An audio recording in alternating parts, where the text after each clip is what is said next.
In the depths of a dark, misty forest where sunlight barely pierced through tangled branches, two ragged old men lived.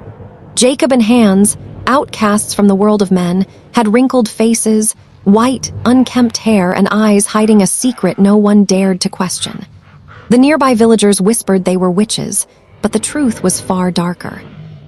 One autumn night, as the cold wind howled through the trees, a faint cry echoed in the distance. Jacob, with a nose sharp like a bloodhound, lifted his head and said, "I smell fresh meat." Hans, his yellow, jagged teeth glinting under cracked lips, grinned and replied, "Let's see what we can catch." They crept through the dark forest until they found a 5-year-old boy.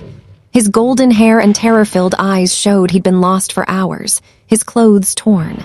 The boy recoiled at the sight of the men, but Jacob, with a soft, deceptive voice, said, "Don't be afraid, little one. We'll take you home."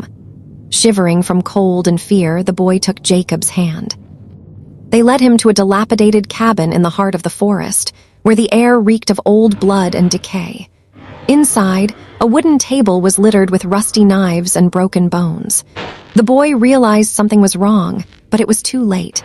Hans locked the door, and Jacob, with a devilish smirk, said, "Tonight we feast."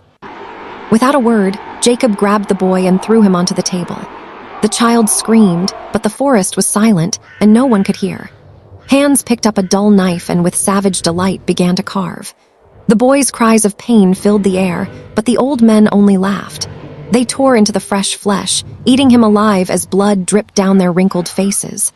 The boy's eyes slowly faded, but terror lingered in his gaze until the end. When nothing was left of the child, Jacob and Hans sat by the fire, sated and content. Hans, with a venomous smile, said, "This one tasted like the old days." Jacob nodded and replied, "Yeah, but we need to find another. This forest is full of prey." From that night, the forest grew quieter.